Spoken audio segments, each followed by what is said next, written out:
भगवान शिव ने स्वयं माता पार्वती को बताया है कि माता पिता के अच्छे और बुरे कर्मों का फल उनकी संतान को भोगना पड़ता है। मनुष्य को खुद के अच्छे और बुरे कर्मों का फल तो उन्हें भोगना ही पड़ता है, अपितु उसके माता पिता के द्वारा किए गए कर्मों का फल भी उन्हें भोगना पड़ता है। एक समय की बात है, भगवान शिव और माता पार्वती कैलाश पर्वत पर बैठे हुए थे। तभी माता पार्वती ने पूछा, स्वामी, क्या माता पिता के अच्छे और बुरे कर्मों का फल उनकी संतान को भोगना पड़ता है? तभी भगवान शिव ने कहा, हे देवी पार्वती, माता पिता के अच्छे और बुरे कर्मों का फल उनकी संतान को अवश्य ही भोगना पड़ता है। आज मैं आपको एक प्राचीन कथा सुनाता हूँ, जिसे सुनने के बाद आपको पता चल जाएगा कि कैसे माता पिता के अच्छे और बुरे कर्मों का फल उनकी औलाद को मिलता है। फिर भगवान शिव कथा को सुनाना आरंभ करते हैं और कहते हैं, हे देवी, प्राचीन समय की बात है। एक गांव में एक गरीब आदमी रहता था। वह बहुत ही गरीब था। किसी तरह से मेहनत मजदूरी करके अपने घर का पालन पोषण करता था। उसे मजदूरी में दिन भर काम करने के बाद 50 रुपये मिलते थे। उसमें से वह 25 रुपये रोजाना दान करता था और 25 रुपये में अपने परिवार का पालन पोषण करता था। इस प्रकार कुछ समय बीतने के बाद उसके घर में एक लड़के का जन्म हुआ। उस गरीब आदमी के परिवार में अब कुल 3 सदस्य हो गए, दोनों पति पत्नी और एक लड़का। अब धीरे धीरे उनके पालन पोषण में उस आदमी को समस्या होने लगी, क्योंकि इधर दिन प्रतिदिन महंगाई बढ़ती जा रही थी। फिर भगवान शिव ने कहा, हे देवी पार्वती, एक दिन की बात है, उस आदमी के लड़के ने अपने पिता से पूछा, पिताजी, आप रोजाना 50 रुपये कमाते हैं, जिसमें से आप रोज 25 रुपये दान कर देते हैं, और 25 रुपये में हम अपना गुजारा कैसे कर पाएंगे? उस आदमी को चुपचाप देखकर उसकी पत्नी ने कहा, बेटा, ऐसी कोई बात नहीं है। तुम्हारे पिताजी रोज 50 रुपये कमाते हैं और 25 रुपये दान कर देते हैं। ये तुम्हारे लिए ही दान करते हैं, दूसरों के लिए नहीं। लेकिन वह लड़का इस बात को नहीं समझ पाया, क्योंकि वह लड़का बहुत ही छोटा सा था। भगवान शिव ने कहा, हे देवी पार्वती, इसी तरह से कुछ समय बीतता गया और उस गरीब आदमी का लड़का धीरे धीरे बड़ा होने लगा और उस लड़के की उम्र 7 वर्ष की हो गई। इधर एक दिन वह आदमी काम करके शाम के समय वापस अपने घर लौट रहा था। तभी रास्ते में एक काला भैंसा आया और आकर उस गरीब आदमी को मारने लगा। उस भैंसे के मारने की वजह से उस आदमी की वहीं पर मृत्यु हो गई। जब उस आदमी की पत्नी और उसके लड़के को पिता की मृत्यु की खबर मिली तो उनको बड़ा दुख हुआ। फिर एक दिन उस गरीब आदमी के लड़के ने अपनी माँ से पूछा कि माँ, हमारे पिताजी कहाँ चले गए? उस गरीब आदमी की पत्नी ने कहा कि बेटा, तुम्हारे पिताजी हम सबको छोड़ करके यमपुरी में यमराज के पास चले गए हैं। जब तुम्हारे पिताजी थे तो रोजाना 50 रुपये कमाते थे और 25 रुपये की बचत करते थे। हमारा पालन पोषण इसी 25 रुपये में करते और बाकी के 25 रुपये वे दान करते थे। अब हमारा पालन पोषण कैसे होगा? कैसे हमारा पेट भरेगा?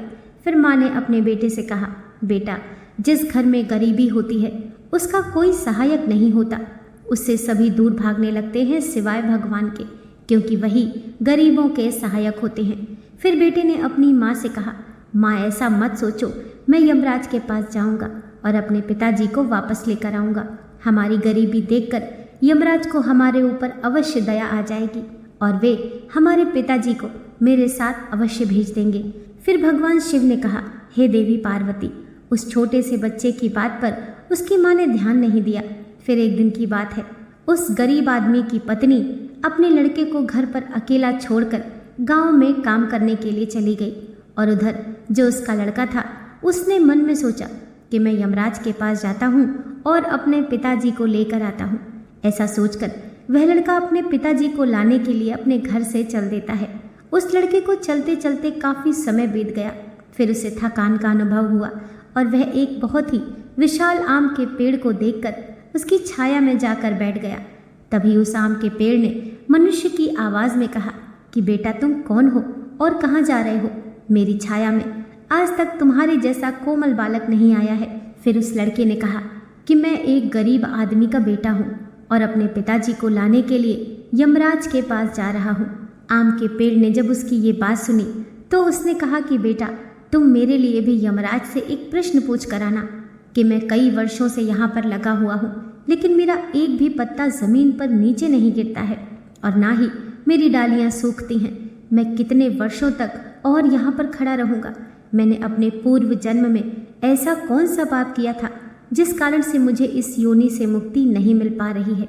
इसका कौन सा कारण है? तब उस लड़के ने कहा कि ठीक है, मैं यमराज से तुम्हारा प्रश्न ज़रूर पूछ कर आऊँगा। भगवान शिव ने कहा, हे देवी।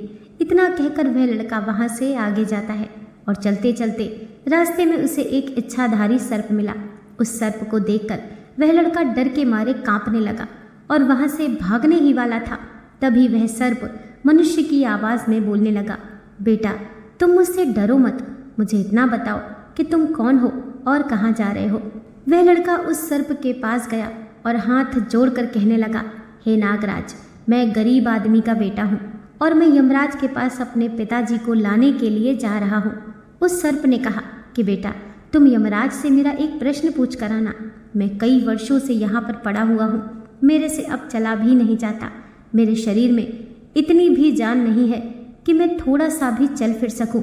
मैंने अपने पूर्व जन्म में ऐसा कौन सा पाप किया था जिस कारण से मुझे इस योनि से मुक्ति नहीं मिल पा रही है? इसका कौन सा कारण है? तब उस लड़के ने कहा, ठीक है, मैं यमराज से तुम्हारा ये प्रश्न पूछकर जरूर आऊँगा। भगवान शिव ने कहा, हे देवी पार्वती। इतना कहकर वह लड़का आगे चलने लगा। फिर चलते चलते रास्ते में उसे एक किसान मिला। किसान ने कहा कि बेटा तुम कौन हो और कहाँ जा रहे हो? देखने में तो तुम बड़े ही सुकुमार और कोमल लग रहे हो। फिर इस लड़के ने कहा कि मैं एक गरीब आदमी का बेटा हूँ और मैं यमराज के पास अपने पिताजी को लाने के लिए जा रहा हूँ। फिर उस किसान ने कहा कि तुम यमराज से मेरा एक प्रश्न पूछ कर आना। मैं चलते हुए राहगीरों की प्यास बुझाने के लिए कई सालों से यहाँ पर एक बावड़ी खुदवा रहा हूँ, लेकिन इसमें अभी तक पानी नहीं निकला। मैंने अपने पूर्व जन्म में ऐसा कौन सा पाप किया था जिस कारण से इस बावड़ी में अभी तक पानी नहीं निकला है?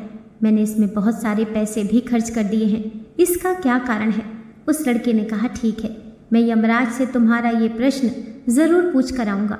भगवान शिव ने कहा, हे देवी पार्वती। इतना कहकर वह लड़का वहाँ से आगे की ओर चलने लगा। चलते चलते रास्ते में उसे एक बहुत बड़ा तालाब मिला। फिर वह लड़का तालाब के किनारे पर गया और पानी पीने लगा। तभी उस तालाब से तैरती हुई एक बतख आई और कहने लगी, बेटा तुम कौन हो और कहाँ जा रहे हो? तब उस लड़के ने कहा कि मैं गरीब आदमी का बेटा हूँ और मैं यमराज के पास मेरे पिताजी को लाने के लिए जा रहा हूँ। भगवान शिव ने कहा, हे देवी। उस लड़के की बात सुनकर उस बतख ने कहा कि बेटा तुम यमराज से मेरा एक प्रश्न पूछ कर जरूर आना। कई वर्षों से मैं इस तालाब में भटक रही हूँ, मेरी 7 पीढ़ियाँ गुजर गई हैं, परंतु मैं अभी तक इसी तालाब में रह रही हूँ।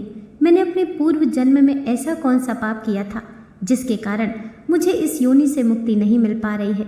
इसका क्या कारण है? तब उस लड़के ने कहा, ठीक है, मैं यमराज से तुम्हारा ये प्रश्न ज़रूर पूछ कर आऊँगा। इतना कहकर वह लड़का वहाँ से आगे की तरफ बढ़ने लगा। चलते चलते तालाब के दूसरे किनारे पर पहुँच गया। दूसरे किनारे पर जब वह पहुँचा तो उसने देखा कि एक मरा हुआ बगुला वहाँ पर पड़ा हुआ था। जब वह लड़का उस मरे हुए बगुले को लांघ कर जाने लगा तो वह मरा हुआ बगुला कहने लगा, बेटा तुम कौन हो और कहाँ जा रहे हो? उस लड़के ने उसकी आवाज़ सुनकर कहा कि मैं एक गरीब आदमी का लड़का हूँ और मैं यमराज के पास अपने पिताजी को लाने के लिए जा रहा हूँ। उस बगुले ने कहा, तुम यमराज से मेरा एक प्रश्न पूछ कर आना कि मेरा शरीर कई वर्षों से इस तालाब के किनारे पर ही पड़ा हुआ है। कभी पानी की लहर आती है तो मेरा शरीर तालाब के अंदर चला जाता है और पानी की लहर से वापस नदी के बाहर निकलकर किनारे पर आ जाता है। न तो मेरा शरीर गलता है और ना ही सड़ता है। इतने सालों से जैसे का तैसा ही है। मैंने अपने पूर्व जन्म में ऐसा कौन सा पाप किया था जिसके कारण मुझे इस शरीर से मुक्ति नहीं मिल पा रही है और इसका क्या कारण है? उस लड़के ने कहा, ठीक है, मैं यमराज से तुम्हारा ये प्रश्न ज़रूर पूछ कर आऊँगा। भगवान शिव ने कहा, हे देवी। इतना कहकर वह लड़का वहाँ से चलने लगा और वहाँ से चलते चलते यमपुरी में पहुँच गया और वहाँ पहुँचकर यमराज को प्रणाम किया और हाथ जोड़कर कहने लगा, हे यमराज, मेरे पिताजी कहाँ पर हैं? जब मेरे पिताजी घर पर थे तो वे रोज़ाना 50 रुपये कमाते थे, जिसमें से 25 रुपये तो दान करते थे और 25 रुपये में से हम लोगों का पालन पोषण करते थे। लेकिन अब मेरे पिताजी घर पर नहीं हैं तो मैं और मेरी माँ भूखे मर रहे हैं। आप जल्दी से मेरे पिताजी को मेरे साथ हमारे घर पर भेज दीजिए। भगवान शिव ने कहा, हे देवी। फिर यमराज ने उस लड़के की बात सुनकर कहा, ठीक है, मैं तुम्हारे पिताजी को घर पर भेज दूंगा, पहले तुम यहाँ पर बैठो। यमराज ने उस लड़के को अपने पास बिठाया और उसको भोजन कराया। भोजन करने के बाद पूछा कि तुम्हें और क्या चाहिए। फिर उस लड़के को रास्ते में जो जो मिले थे उनके प्रश्न यमराज से पूछे। यमराज ने उन सभी के प्रश्नों का उत्तर दिया और कहा कि बेटा, तुम जाते समय उन सबको उनके उत्तर बताते जाना। फिर यमराज ने कहा कि बेटा, तुम अपने घर पर जाओ, तुम्हारी माँ तुम्हारा इंतजार कर रही है, तुम्हारे पिताजी तुम्हारे घर पर पहुँच जाएंगे। फिर वह लड़का यमराज को प्रणाम करके वहाँ से वापस अपने घर के लिए चलने लगा। चलते चलते रास्ते में सबसे पहले उसे वही मरा हुआ बगुला मिला जो तालाब किनारे पर पड़ा हुआ था। उस लड़के को देखकर वह मरा हुआ बगुला कहने लगा, बेटा, क्या तुमने यमराज से मेरा प्रश्न पूछा था? तब उस लड़के ने कहा, हाँ, मैंने यमराज से तुम्हारा प्रश्न पूछा था। यमराज ने कहा कि तुम पहले बहुत बड़े विद्वान थे, परंतु तुमने किसी को भी अपना ज्ञान नहीं बांटा। अब मर गए तो वह ज्ञान तुम्हारे अंदर ही अंदर खोल रहा है। जब तक तुम अपना ज्ञान किसी को नहीं बांटोगे तब तक तुम्हारी आत्मा को शांति नहीं मिलेगी। भगवान शिव ने कहा, हे देवी। फिर इस मरे हुए बगुले ने कहा कि बेटा, अब ऐसी हालत में मेरे पास ज्ञान लेने के लिए कौन आएगा, तुम ही मेरा ज्ञान ले लो। फिर उस बगुले ने उस लड़के को जितना भी उसके पास ज्ञान था वह सारा ज्ञान उस लड़के को दे दिया और ज्ञान देने के बाद तुरंत ही उसकी आत्मा को मोक्ष की प्राप्ति हो गई। फिर वह लड़का आगे चल पड़ा। चलते चलते उसे वही बतख मिली। बतख ने कहा, बेटा, क्या तुमने यमराज से मेरा प्रश्न पूछा था? उस लड़के ने कहा, हाँ, यमराज से मैंने तुम्हारा प्रश्न पूछा था। उन्होंने कहा कि तुम्हारे अंदर अमृत है, जब तक तुम इस अमृत को किसी को नहीं दोगी तब तक तुम ऐसे ही व्याकुल रहोगी। फिर बतख ने कहा, बेटा, अब कौन मिलेगा मुझे, तुम ही मेरा अमृत ले लो। फिर बतख ने अपना अमृत उस लड़के को दे दिया और अमृत देते ही उस बतख की आत्मा को मोक्ष की प्राप्ति हो गई। इसी तरह से वह लड़का आगे बढ़ने लगा। फिर चलते चलते रास्ते में उसे वही किसान मिला जो राहगीरों के लिए बावड़ी खुदवा रहा था। उसने जैसे ही उस लड़के को देखा तो बड़े प्रेम से हाथ जोड़कर कहने लगा कि बेटा, क्या तुमने यमराज से मेरा प्रश्न पूछा था? उस लड़के ने कहा, हाँ, पूछा था। यमराज ने कहा कि आपके घर में एक जवान कन्या कुंवारी बैठी हुई है। जब तक आप उस लड़की का विवाह नहीं करोगे और कन्यादान नहीं करोगे तब तक इस बावड़ी में पानी नहीं निकलेगा। पहले जो तुम्हारा कर्म है उसे पूरा करो, जो ईश्वर ने तुमको दायित्व सौंपा है उस पर ध्यान दो। पहले आप कन्यादान करो, उसके बाद इस बावड़ी को खुदवाना। फिर उस किसान ने कहा कि मैं अपनी लड़की के लिए लड़का कहाँ ढूंढने के लिए जाऊँगा? तुम मुझे बहुत ही सीधे स्वभाव के दिख रहे हो और सुंदर भी हो, इसीलिए बेटा तुम ही मेरी लड़की से विवाह कर लो। भगवान शिव ने कहा, देवी। फिर उस किसान ने अपनी लड़की का विवाह उस लड़के के साथ कर दिया। फिर किसान ने अपनी लड़की को बहुत सारा धन देकर विदा कर दिया। फिर वह लड़का आगे चल पड़ा। चलते चलते रास्ते में उसको वही इच्छाधारी सर्प मिला। उस सर्प ने कहा, बेटा, क्या तुमने यमराज से मेरा प्रश्न पूछा था? तब उस लड़के ने कहा कि हाँ, पूछा था। यमराज ने कहा कि तुम्हारे पास जो नागमणि है, तुम उस नागमणि को धरती पर नहीं उगलते हो और ना कभी किसी को दान दिया है। जब तक तुम इस नागमणि का दान नहीं करोगे तब तक तुम्हारा शरीर ऐसे ही बना रहेगा। फिर उस सर्प ने कहा कि बेटा, मैं ये नागमणि अब किसको दूँ? इस नागमणि को तुम ही ले लो। फिर उस सर्प ने अपनी नागमणि को उस लड़के को दे दिया। नागमणि को देते ही उस सर्प की आत्मा को मोक्ष की प्राप्ति हो गई। इस तरह से वह लड़का अपनी पत्नी को लेकर फिर आगे चलने लगा। फिर चलते चलते रास्ते में उसे वही आम का विशाल पेड़ मिला जिसकी छाया में उसने विश्राम किया था। उसने पूछा कि बेटा, तुमने यमराज से मेरा प्रश्न पूछा था? उसने कहा, हाँ, पूछा था। यमराज ने कहा कि पूर्व जन्म में तुम्हारा काम स्कूल में बच्चों को शिक्षा देना था। तुम्हारा पद एक गुरु का था, परंतु तुमने अपने पद का सही इस्तेमाल नहीं किया। तुम शिक्षा देने के बदले में छोटे छोटे बच्चों से अपना काम करवाते थे और उन्हें अच्छी तरह से शिक्षा नहीं देते थे। तुम पूर्व जन्म में बहुत बड़े विद्वान थे, परंतु तुमने उन बच्चों को शिक्षा नहीं दी। उन बच्चों के श्राप के कारण तुम हिलडुल नहीं सकते। तुम्हारे अंदर जो ज्ञान भरा हुआ है उसे किसी को दे दो, इसके बाद में तुम्हें मोक्ष की प्राप्ति होगी। भगवान शिव ने कहा, हे देवी। उस लड़के की बात सुनकर उस आम के पेड़ ने कहा कि मैं ये ज्ञान किसे दूंगा, तुम ही ले लो। उस आम के पेड़ ने उस लड़के को अपना जितना भी उसके पास ज्ञान था सब दे दिया। जैसे ही वह आम के पेड़ ने उस लड़के को अपना ज्ञान दिया, तो उसकी भी आत्मा को शांति मिल गई और वह उस पेड़ की योनि से मुक्त हो गया और वह लड़का अपनी पत्नी के साथ चलते चलते घर पहुंच गया। जब वह लड़का अपने घर पहुंचा तो उस लड़के की माँ उसको देखकर बहुत खुश हुई और कहने लगी, बेटा तुम कहाँ चले गए थे और ये लड़की तुम्हारे साथ में कौन है? फिर इस लड़के ने जो जो उसके साथ घटनाएं घटी थीं वे सब कुछ अपनी माँ को बता दी। फिर भगवान शिव ने कहा, हे देवी, अब उस लड़के को ज्ञान हो चुका था कि उसके पिताजी वापस नहीं आ सकते हैं, अब उनकी मुक्ति हो चुकी है। उसके पिताजी ने जो दान धर्म किया था उसका फल उस लड़के को यमराज ने दे दिया।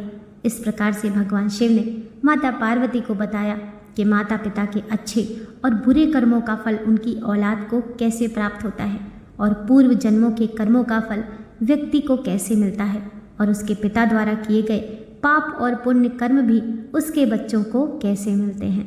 दोस्तों, आशा करती हूँ आज की कथा आपको ज़रूर पसंद आई होगी। वीडियो पसंद आई हो तो लाइक कीजिए, चैनल को सब्सक्राइब कीजिए। मिलते हैं नेक्स्ट वीडियो के साथ।